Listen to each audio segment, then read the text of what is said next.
오늘은 소율이 문답의 마지막 시간입니다. 104문부터 107문까지의 내용을 우리가 함께 나눠보도록 하겠습니다. 이를 나누기에 앞서서 지난주에 나눴었던 98에서 100문의 내용을 103문까지의 내용을 먼저 짧게 복습해 보도록 하겠습니다. 98에서 103문은 기도가 무엇인지, 그리고 주기도문의 첫 번째 간구에서 세 번째 간구는 어떤 내용인지를 다루고 있는 그러한 부분이었습니다. 하나님께서 우리에게 주신 은혜의 수단은 세 가지로서 말씀과 성례와 기도였습니다. 그 가운데 으뜸은 무엇이었습니까? 말씀이었지요. 우리가 기도를 이해할 때 말씀에 이끌려야 한다. 기도는 말씀에 이끌려야 한다라고 하는 것을 우리가 나누었습니다.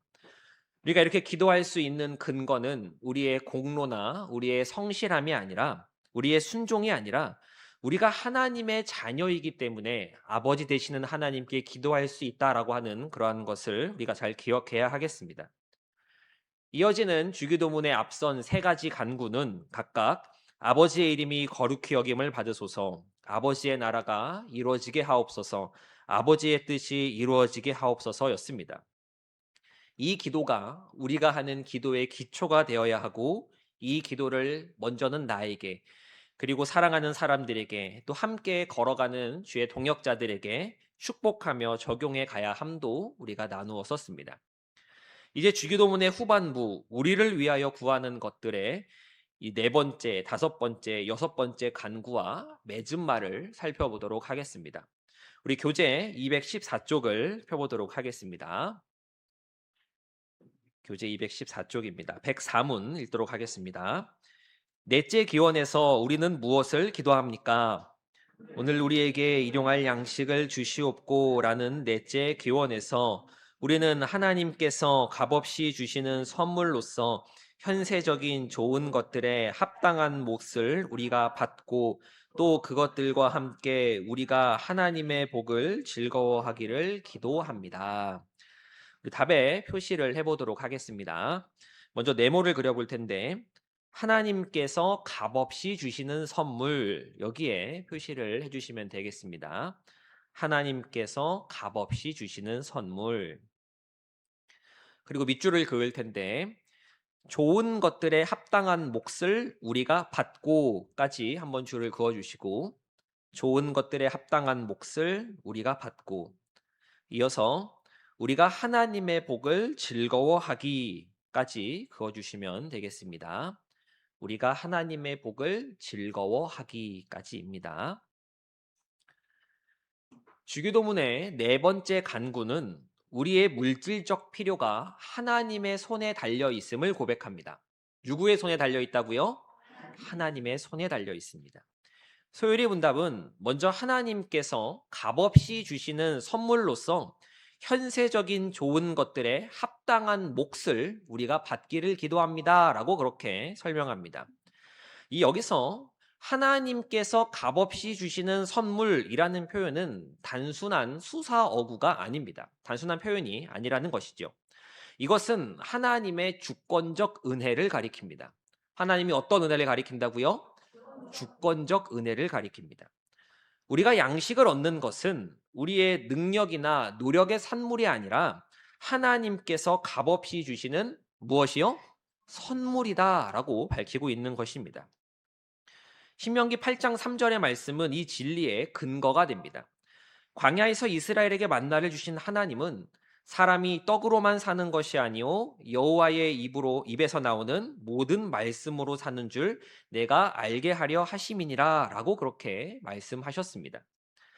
예수님께서 마귀의 시험 앞에서 이 말씀을 또 인용하신 것은 육신의 양식조차, 우리가 매일 먹어야 하는 이 육신의 양식조차 하나님의 말씀과 동일한 지평에서 이해되어야 함을 보이신 것입니다. 떡을 구하는 기도, 양식을 구하는 기도는 세속적인 관심사가 아닙니다. 하나님을 공급자로 인정하는 신앙의 고백입니다. 하나님을 어떤 자로 인정한다고요? 공급자로 인정하는 신앙의 고백입니다. 일용할 양식을 구하는 기도는 물질을 신성시하는 그러한 것도 아니고 영적인 것을 구하는 것에 비해 열등한 기도도 아닙니다. 하나님이 지으신 물질 세계를 그분의 선물로 인정하고 감사함으로 받는 것입니다. 그리고 양식을 구하는 이 기도는 재물의 청지기직을 나타내는 기도라고도 이야기할 수 있습니다. 재물의 어떤 직분이요? 청지기 직분입니다. 양식은 곧 재물을 뜻하는 것이기도 되기에 그렇습니다. 우리 신명기 8장 17절과 18절 말씀을 같이 읽어보도록 하겠습니다. 시작. 그러나 내가 마음에 이르기를 내 능력과 내 손의 힘으로 내가 이 재물을 얻었다 말할 것이라. 내 하나님 여호와를 기억하라. 그가 내게 재물 얻을 능력을 주셨음이라. 내 능력과 내 손의 힘으로 이 재물을 얻었다라고 하는 것은 창조주를 잊어버리는 죄입니다. 하나님께서는 내 하나님 여호와를 기억하라. 그가 내게 재물 얻을 능력을 주셨다. 무엇을 주셨다고요? 능력을 주셨다라고 그렇게 말씀하십니다. 우리가 가지고 있는 지성, 건강, 재물, 관계 모두 하나님께서 맡기신 것입니다. 이 사실에서 우리는 출발할 수 있어야 합니다. 양식을 구하는 이 기도는 우리가 앞서 배웠던 하나님의 이름과 하나님의 나라와 하나님의 뜻을 구하는 기도와도 연결이 됩니다. 단절되는 전혀 다른 그런 기도가 아닙니다. 하나님의 이름이 거룩히 여김 받으시기를 원합니다. 하나님의 나라가 임하길 원합니다. 하나님의 뜻이 이루어지기를 원합니다. 일용할 양식을 주십시오. 이것은 하나님께서 우리에게 주신 것을 가지고 하나님의 이름과 하나님의 나라와 하나님의 뜻을 세워가겠다라고 하는 그러한 의미인 것입니다. 앞의 기도를 이뤄가기 위해 드리는 기도가 되는 것이기에 단절되는 것이 아니라 연결되는 기도다라고 말할 수 있는 것입니다. 또 소율이 문답은 합당한 목이라고 하는 표현을 쓰고 이어서 하나님의 복을 즐거워하기를 기도한다라고 그렇게 설명을 했습니다. 이것은 절제와 자족을 뜻합니다. 무엇과 무엇을 뜻한다고요? 절제와 자족입니다. 과도한 물질은 축복이 아닐 수 있습니다. 우리는 하나님 앞에서 자족하기를 배워야 합니다. 자족은 타고나는 것이 아닙니다. 은혜 안에서 훈련되어지는 것입니다. 바울이 빌립보서 4장에서 내가 자족하기를 배웠노니 라고 그렇게 고백하지 않습니까? 자족함이 없는 곳에는 반드시 불만이 생기고 이 불만은 우리가 가진 신앙의 그릇에 구멍을 내기 시작합니다. 은혜를 받지 못하게 은혜가 있어도 은혜를 흘려보내고 떨어뜨려 버리게 만든다라고 하는 것입니다. 주님 안에서 절제함으로 자족할 때 신앙은 경건을 이루게 됩니다. 무엇을 이룬다고요? 경건을 이룹니다. 자족함과 경건은 언제나 같이 간다라고 하는 이 사실을 기억하시는 저와 성도님들이 되시기를 소망합니다. 우리 한 장 넘기셔서 105문 보겠습니다. 105문입니다. 다섯째 기원에서 우리는 무엇을 기도합니까? 우리가 우리에게 죄 지은 자를 기원해서 우리는 하나님께서 그리스도 때문에 우리의 모든 죄를 값없이 사하여 주실 것을 기도합니다. 우리가 그분의 은혜로 다른 사람들을 진심으로 용서할 수 있게 되었기 때문에 우리는 이렇게 기도하도록 격려를 받습니다. 네모 표시를 먼저 해보겠습니다. 우리의 모든 죄를 값없이 사하여 주실 것을 기도. 여기에 그려주시면 좋겠습니다. 우리의 모든 죄를 값없이 사하여 주실 것을 기도. 이렇게 우리가 요청할 수 있는 까닭은 무엇일까요? 이 네모 표시한 부분 앞에 있는 그리스도 때문에 이 부분에 동그라미와 별표를 쳐주시면 좋겠습니다. 그리스도 때문에 라는 이 말이 참 중요합니다. 우리가 하나님께 이러한 기도를 드릴 수 있는 것은 누구 때문이라고요? 그리스도 때문입니다.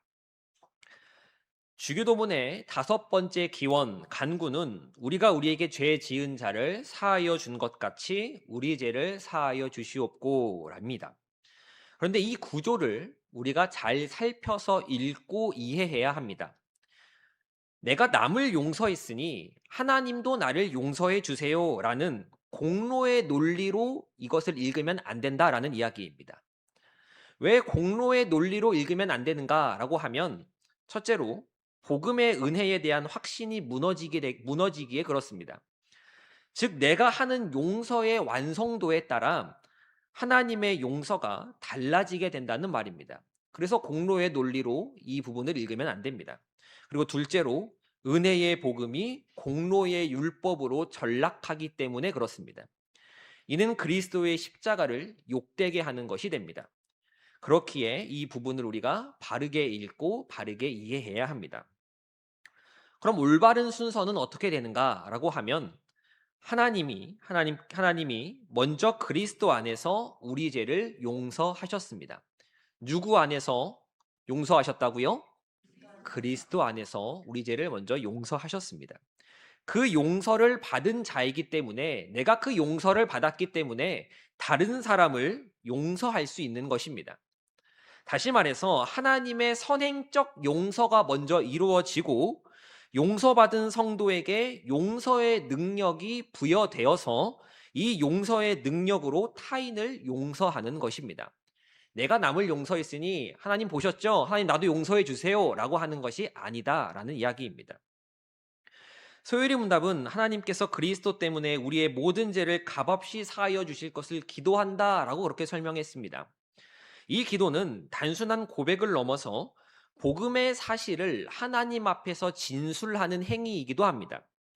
그리스도의 대속하심, 대신 갚아주심이죠. 대속하심, 용서하심, 은혜 베푸심이 이 간구, 이 기도 안에 모두 다 담겨 있는 것입니다. 우리의 기도 가운데 이러한 고백이 들어가야 하는 것은 내가 받은 은혜, 그 놀라운 복음의 사랑을 다시금 떠올리며 감사하고 타인을 용서할 수 있도록 인도해 주기 때문입니다. 용서라고 하는 것은 인간의 본성으로는 불가능한 것입니다. 마태복음 18장 말씀을 보면 예수님께서 만달란트 빚진 자에 대한 비유를 하십니다. 이 비유는 용서의 본질을 가르쳐 주시는데 만달란트다라고 함은 당시의 헬라어로 쓸 수 있는 최고 단위의 부채를 의미합니다. 한 사람이 평생을 일해도 갚을 수 없는 그런 막대한 금액인 것이지요. 이 만달란트라고 할 때 하루 임금을 오늘날 계산으로 하루 임금을 10만 원이라고 할 때 만 달란트는 얼마나 될 것 같으십니까? 하루 임금이 10만 원이라고 할 때 만 달란트입니다. 만 달란트는 6조 정도 됩니다. 6조 정도 됩니다. 10만 원씩 내가 매일 10만 원씩 벌어서 한 푼도 안 쓰고 6조를 모으려면 얼마나 일을 해야 할까요? 대략적으로 16만 4천 년 정도 걸립니다. 예. 16만 4천 년이죠. 인간이 그렇게 오래 살지도 못하지요. 그래서 헬라어로 쓸 수 있는 최고 단위의 부채다라고 제가 이렇게 설명을 드린 것입니다. 성경에서 천천이다, 만만이다 라고 하는 것은 그만큼의 숫자를 가리키기보다 아주 많다라고 하는 것을 뜻합니다. 아무튼 이렇게 그러한 빚, 만 달란트나 되는 빚을 탕감받은 사람이 있는데 이 사람은 자신이 100데나리온, 즉 100일치 품삯에 해당하는 값을 받지 못했다고 동료의 목을 잡습니다.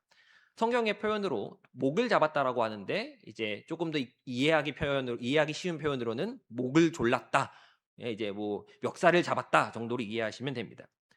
우리는 이 이야기를 보면서 아니 만 달란트나 되는 빚을 탕감받았는데 고작 100달란트 때문에 멱살을 잡고 목을 조른다고? 라고 하며 분노하지만 예수님께서는 이게 곧 인간의 본성임을 지적해 주셨습니다. 우리는 하나님께로부터 만 달란트를 탕감받은 자들이지만 내게 조금의 손해라도 끼친 사람을 용서하지 못하는 것입니다. 이처럼 용서는 의지의 결단만으로 이루어지지 않습니다. 하나님께서 내게 베푸신 무한한 용서의 깊이를 깨닫게 될 때 비로소 타인을 향한 용서의 능력이 생기는 것입니다. 그렇게 이 간구는 내가 용서했으니 하나님 나도 용서해 주십시오가 아니라 하나님께서 이 죄인을 용서해 주셨으니 이 죄인에게도 다른 사람을 용서할 수 있는 능력을 주십시오라는 간구로 읽고 이해해야 합니다. 그럼 얼마나 용서해야 할까요? 얼마나 봐줘야 하겠습니까? 베드로의 질문에 예수님께서는 7번씩 몇 번 하라고 하셨죠? 70번이라도 용서하라고 그렇게 말씀해 주셨습니다. 7번씩 70번이면 곱하기를 하면 490번이지요. 그럼 490번까지 용서하고 491번부터는 봐주지 말라라는 뜻일까요? 그렇지 않습니다. 계속해서 용서해 주라라는 그러한 말씀입니다.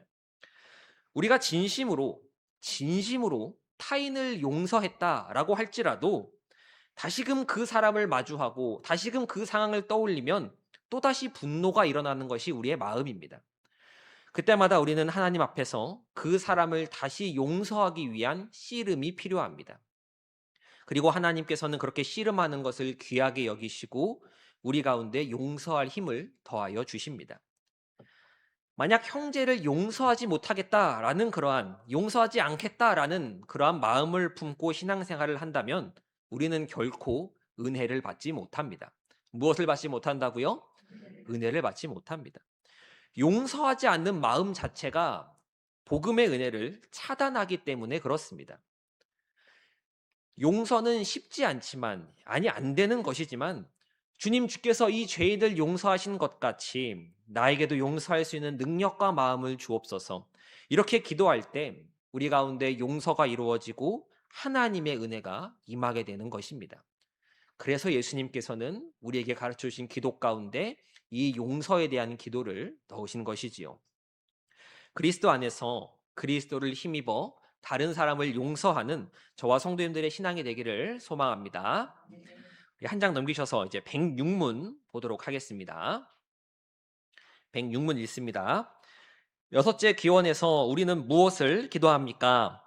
우리를 시험에 들게 하지 마시옵고 다만 악에서 구하시옵소서라는 여섯째 기원에서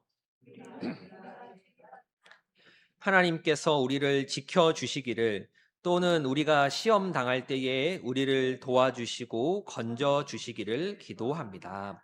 우리 네모 표시 해보도록 하겠습니다. 2개 할 텐데 먼저는 우리가 죄에 빠지지 않게 하나님께서 우리를 지켜주시기를 여기 해주시면 되겠습니다. 우리가 죄에 빠지지 않게 하나님께서 우리를 지켜주시기를 여기 해주시고 이어서 우리가 시험 당할 때에 우리를 도와주시고 건져주시기를 여기 해주시면 되겠습니다. 우리가 시험 당할 때에 우리를 도와주시고 건져주시기를. 주기도문의 6번째 간구는 인간의 전적 무능력을 가장 직접적으로 드러내는 기도라고 할 수 있습니다. 인간의 전적 무능력입니다. 이 기도를 우리가 왜 해야 하는가라고 하면 우리가 스스로 시험에 들지 않으면 되는데 시험에 들지 않을 능력이 우리 안에 없기 때문에 그렇습니다. 우리가 인생을 살아봐서 잘 알지 않습니까? 유혹이 오면 유혹에 넘어가기가 얼마나 쉽습니까? 그렇게 우리는 하나님께 은혜를 구하는 것이고 하나님 저를 유혹에 빠지지 않도록 도와주세요 기도하는 것입니다.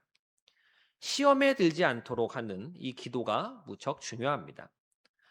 우리는 너무나 자주 착각하여서 나는 그런 유혹에 넘어갈 사람이 아니라고 자신할 때가 있습니다. 나는 아무리 돈이 많아져도 겸손할 것이다. 올바르게 돈을 쓸 것이다. 라고 생각하는 그런 마음도 있는 것이죠. 그러나 성경은 그러한 우리의 자신감에 대해 다르게 말합니다. 겟세마네 동산에서 예수님은 제자들에게 시험에 들지 않게 깨어 기도하라라고 그렇게 당부하셨습니다. 그러나 제자들의 모습은 어땠습니까? 잠을 자고 있었지요. 예수님께서는 이를 보시고 마음에는 원이로되 육신이 약하도다라고 그렇게 탄식하셨습니다. 이것이 인간의 모습이고 오늘날 우리의 모습입니다. 우리는 우리의 힘으로 못합니다. 유혹을 이기지 못하고 시험에 들지 않게 못하며 악에서 벗어나지를 못합니다. 우리는 이렇게나 연약한 존재들입니다.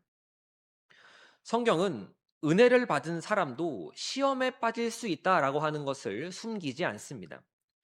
대표적으로 다윗을 예로 들어볼 수 있습니다. 다윗은 하나님 마음에 합한 자라고 하는 그러한 칭호를 받은 사람입니다. 그러나 그는 간음과 살인이라는 중대한 범죄를 저질렀습니다. 성경은 다윗에 대해 좋은 말만 하지 않고 그가 이러한 범죄를 저질렀다라고 하는 이러한 사실을 왜 기록한 것이겠습니까? 이는 하나님의 도우심 없이는 그 누구든지 넘어질 수 있다라고 하는 것을 보여주는 것입니다. 하나님 마음에 합한 사람이라도 언제든지 넘어질 수 있다, 시험에 들 수 있다라고 하는 것이지요. 우리는 내가 잘나서 내 힘으로 지금까지 살아가고 있는 것이라고 생각할 때가 많습니다. 그러나 실상은 그렇지 않습니다. 예수님께서 지금도 나를 위해 여전히 하늘 보좌 우편에서 기도하고 계시고 또 나를 위해서 기도하는 사람들이 있습니다. 누군가 널 위해 기도하네 라는 찬양을 우리가 또 부르고 고백하지 않습니까? 우리는 함께 신앙생활하는 이들을 위해서 그들이 시험에 들지 않도록 기도할 수 있어야 합니다. 우리 담임 목사님이 시험에 들지 않도록 기도해야 하고 우리 장로님들이 시험에 들지 않도록 권사님, 집사님, 성도님, 형제님, 자매님들이 시험에 들지 않도록 우리 다음 세대들이 시험에 들지 않도록 그렇게 기도해야 하는 것입니다. 서로가 서로를 위해 그렇게 기도할 때 교회 공동체가 건강해지고 시험에 들지 않을 수 있게 됩니다. 선 줄로 생각하는 자는 뭐 할까 조심하라고 얘기했지요? 넘어질까 조심하라 라고 했습니다. 자신이 안전하다고 생각할 때, 자신은 괜찮다고 생각할 때가 가장 위험한 순간입니다. 우리가 오늘 나의 신앙을 지킬 수 있는 것은 나의 능력 때문이 아니라 예수님께서 우리를 위해 중보하고 계시기 때문이며 나를 위해, 우리를 위해 밤낮으로 기도하는 믿음의 동역자들이 있기 때문입니다. 하나님의 은혜와 도우심을 간구하며 다른 이들을 위해 기도하는 우리의 신앙이 되기를 간절히 소망합니다. 이제 한 장 넘기셔서 소요리 문답의 마지막 107문 보도록 하겠습니다. 이제 더 넘길 장도 없습니다. 자, 끝까지 왔지요. 우리 107문 보도록 하겠습니다. 주교도문의 맺은 말은 우리에게 무엇을 가르칩니까? 나라와 권세와 주교도문의 맺은 말은 우리가 기도에 있어서 오직 하나님으로부터 용기를 얻을 것과 기도에서 나라와 권세와 영광을 그분에게 돌리면서 그분을 찬양해야 한다는 것을 가르칩니다. 그리고 우리 간구를 들으심에 대한 확신의 증언으로서 우리는 아멘이라고 말합니다. 답의 표시를 해보겠습니다. 먼저 기도에 있어서 여기에 밑줄을 그어주시고 기도에 동그라미를 하나 그려주시면 좋겠습니다. 기도에 있어서 하고 기도의 동그라미입니다. 그 다음에 네모 표시를 할 텐데 오직 하나님으로부터 용기를 얻을 것, 오직 하나님으로부터 용기를 얻을 것 여기에 해주시고 나라와 권세와 영광을 그분에게 돌리면서 그분을 찬양해야 한다는 것 여기에 네모를 그려주시면 되겠습니다. 오직 하나님으로부터 용기를 얻을 것, 나라와 권세와 영광을 그분에게 돌리면서 그분을 찬양해야 한다는 것 이렇게 두 부분입니다. 그리고 간구를 들으심에 대한 확신의 증언 맨 마지막 쪽에 있지요. 간구를 들으심에 대한 확신의 증언 여기에 밑줄 그어 주시고 아멘 여기에 동그라미 해주시면 되겠습니다. 간구를 들으심에 대한 확신의 증언 아멘입니다. 주기도문의 이 마지막 맺은 말을 가리켜서 송영이라고 이야기를 합니다. 뭐라고 얘기한다고요? 송영입니다. 송영. 송영은 하나님의 영광을 말로 선포하는 것입니다. 하나님의 무엇을 말로 선포한다고요? 영광을 말로 선포하는 것을 송영이라고 말합니다. 하나님의 나라는 하나님께 속한 것이며 하나님께는 그 나라를 임하게 하실 권세가 있으시고 그분에게는 영광도 있으십니다. 그 사실을 우리가 우리의 입술로 고백하는 것입니다. 그것이 송영이지요. 이는 하나님의 존재와 속성과 사역을 인정하고 모든 것을 하나님께 돌리며 하나님을 찬양하고 하나님께 감사하는 것이라고도 이야기할 수 있습니다. 또한 나라와 영광과 권세가 하나님께 있다라고 고백하는 것은 기도의 원천이 하나님께 있음을 가리키는 것이기도 합니다. 기도의 원천이 누구에게 있다고요? 하나님께 있습니다. 우리가 기도할 수 있는 것은 여러 번 말씀드린 것과 같이 우리의 공로나 우리의 의로움으로 인함이 아닙니다. 하나님께서 우리를 자녀 삼아 주셨기에, 하나님께서 우리에게 은혜를 베풀어 주셨기에 우리가 하나님께 기도할 수 있는 것입니다. 우리가 하나님께 기도한다라고 하는 이것 자체가 은혜를 전제로 하고 있다라고 하는 인식이 우리 가운데 없으면 우리가 하는 기도는 단순한 요구가 되어 버립니다. 아니, 하나님, 내가 얼마나 많이 기도했는데 왜 여지껏 들어주지 않으십니까? 이렇게 갈 수 있다라는 이야기입니다. 이렇게 되는 것은 바르지 않습니다. 그리고 우리는 찬양의 측면을 생각할 수 있어야 합니다. 기도 가운데 있는 하나님의 찬양입니다.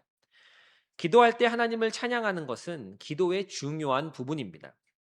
모든 기도는 하나님에 대한 찬양을 전제로 합니다. 시편 말씀을 보면 그것이 어떤 의미인지 좀 더 선명하게 다가옵니다. 시편은 찬양이기도 하면서 기도인 것처럼 우리가 볼 수 있는 것처럼 말입니다. 시편을 많이 지었던 다윗의 삶을 볼 때 그 말년에 인생의 마지막에서 그는 하나님께 기도하며 송영을 올려드립니다. 역대상 29장 10절에서 19절까지의 말씀이 다윗이 하는 마지막 기도, 하나님께 올려드리는 송영인데 우리가 10절에서 14절까지를 읽어볼 겁니다. 하나님께 올려드리는 찬양이라고 하는 것, 송영이다라고 하는 것을 염두에 두시면서 우리 천천히 내용을 묵상하면서 함께 읽어보도록 하겠습니다. 함께 10절부터 읽겠습니다. 다윗이 온 회중 앞에서 여호와를 송축하여 이르되 우리 조상 이스라엘의 하나님 여호와여, 주는 영원부터 영원까지 송축을 받으시옵소서. 여호와여, 위대하심과 권능과 영광과 승리와 위엄이 다 주께 속하였사오니 천지에 있는 것이 다 주의 것이로소이다. 여호와여, 주권도 주께 속하였사오니 주는 높으사 만물의 머리이심이니이다. 부와 귀가 주께로 말미암고 주는 만물의 주제가 되사 손에 권세와 능력이 있사오니 모든 사람을 크게 하심과 강하게 하심이 주의 손에 있나이다. 우리 하나님이여, 이제 우리가 주께 감사하오며 주의 영화로운 이름을 찬양하나이다. 나와 내 백성이 무엇이기에 이처럼 즐거운 마음으로 드릴 힘이 있었나이까? 모든 것이 주께로 말미암아 싸우니 우리가 주의 손에서 받은 것으로 주께 드렸을 뿐이니이다. 아멘. 다윗은 드릴 수 있는 것 자체가 은혜라고 그렇게 고백을 합니다. 우리는 흔히 무언가를 하나님께 드릴 때 그 행위가 우리의 공헌인 것처럼, 우리의 공로인 것처럼 그렇게 생각할 때가 있습니다. 그러나 다윗은 그 드릴 힘조차, 드리려는 마음조차 하나님께서 주셨다라고 그렇게 이야기하는 것입니다. 그의 마지막은 하나님에 대한 찬양, 송영이었습니다. 우리의 기도도, 우리의 인생의 마지막도 예수님께서 가르쳐 주신 것과 같이 하나님에 대한 찬양, 송영으로 마무리되고 끝나야 합니다. 하나님과 피상적인 관계, 내가 뭔가를 구하면 그냥 나에게 주시는 그러한 관계 속에서 이러한 송영은 나올 수가 없습니다. 송영은 기도의 완성으로서 내가 하나님을 아는 지식이 있을 때 반영됩니다. 그래서 우리가 하나님을 아는 지식이 필요한 것입니다. 끝으로 주기도문은 아멘으로 마칩니다. 아멘은 참되다라고 하는 뜻입니다. 주기도문에서의 아멘은 지금까지 기도한, 지금까지 간구한 요청드린 이 6개의 간구들이 모두 참되며 그렇게 이루어지기를, 그렇게 될 것을 믿습니다라고 하는 신앙의 확증입니다. 그래서 아멘은 신중하게 해야 합니다. 아멘을 버릇처럼 하거나 무슨 추임새 넣듯이 생각 없이 하는 것은 좋은 모습이라고 말할 수 없습니다. 내용을 생각하면서 정말 그 말에 동의하며 하나님의 뜻이 이루어지기를 바라는 마음으로 우리가 아멘이라고 말할 수 있는 것이 바른 신앙의 태도라고 그렇게 말씀드릴 수 있겠습니다. 내용을 정리하겠습니다. 주기도문의 네 번째, 다섯 번째, 여섯 번째 간구를 살펴봤고 맺은 말까지 나누어 보았습니다. 각각의 간구들은 일용할 양식을 구하는 것, 용서하는 것, 시험에 들게 하지 마시고 악에서 구하시는 것이었고 맺은 말은 하나님께 대한 찬양, 송영이었습니다. 예수님께서 이렇게 우리에게 기도를 가르쳐 주신 것은 이것만 달달 외우면 된다. 이것만 달달 외워서 기도해라. 라는 그러한 의도가 아니실 것이라고 저는 생각을 합니다. 이 기도가 우리의 기도가 됨은 물론이거니와 신앙의 바탕이 되어서 또 살아가는 우리 삶의 기준과 원칙이 되어서 그러한 삶으로 살아가라 라고 주신 것이라고 저는 생각을 합니다. 우리의 기도가 그저 간구의 요청으로만 내가 원하는 것을 받아내는 행위로서만 끝나는 것이 아니라 우리의 좋은 아버지가 되시는 그분과 연합하고 교제하며 하나님 아버지의 뜻을 구하고 하나님을 찬양하는 기도가 되기를 바랍니다. 바른 기도를 통해서 나의 품은 뜻이 주의 뜻과 같이 되어가는 은혜가 저와 성도님들 가운데 풍성하시기를 간절히 소망합니다.